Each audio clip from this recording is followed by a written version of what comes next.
Well, the United States has vowed to avenge the killings of its ambassador to Libya and 3 other Americans. It's moving warships towards Libyan coast and is preparing to track the perpetrators with surveillance drones. US officials say the attack that killed US ambassador may have been planned and organized in advance. Officials say there were indications that members of a militant faction calling itself Ansar al-Sharia may have been involved in organizing the attack on the US consulate.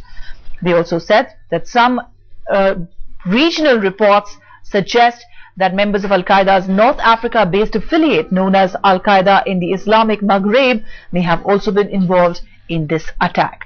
Branding the attack outrageous, US President Barack Obama has vowed to hunt down the killers. They were serving overseas on our behalf. Despite the dangers, despite the risks, to help one of the world's youngest democracies get on its feet.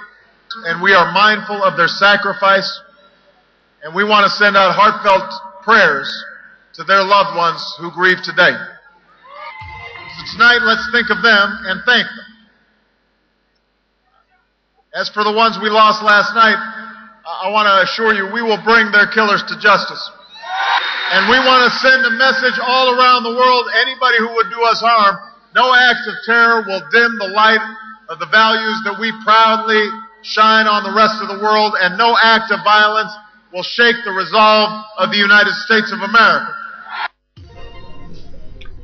Well, Ambassador Christopher Stevens' death in Libya has caused outrage in America. Remember, Stevens helped save Libya's eastern city of Benghazi during last year's Arab Spring. US and NATO warplanes helped the Benghazi-based rebellion overthrow Libyan dictator Muammar Gaddafi just last August.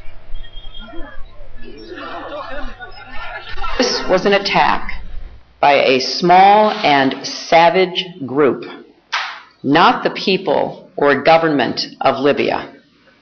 Our hearts break over each one, and now, because of this tragedy, we have new heroes to honor and more friends to mourn.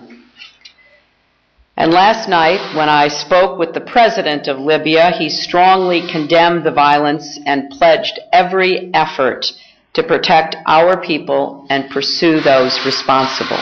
There is no place in the civilized world for senseless murder like has occurred last night. Ambassador Stevens and his colleagues are not only mourned by Americans, they're also mourned by the vast majority of the Libyan people who they fought for, whose freedom they helped accomplish. I think it's a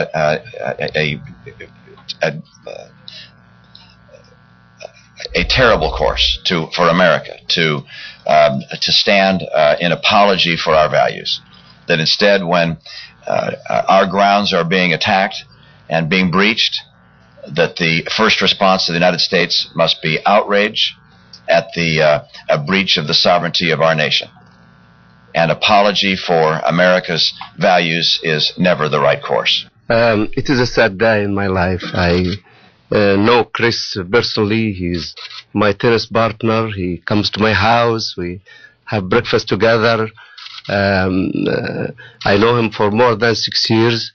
He's maybe the first American diplomat to arrive to Tripoli, to Benghazi after the revolution. He very welcomed by the people. He visited the Libyans. He eat with them. He sit with them. And he's very enthusiastic about this relation. It is a great lose for us. We lose him before the Americans. He was the right man for the right position for the right time.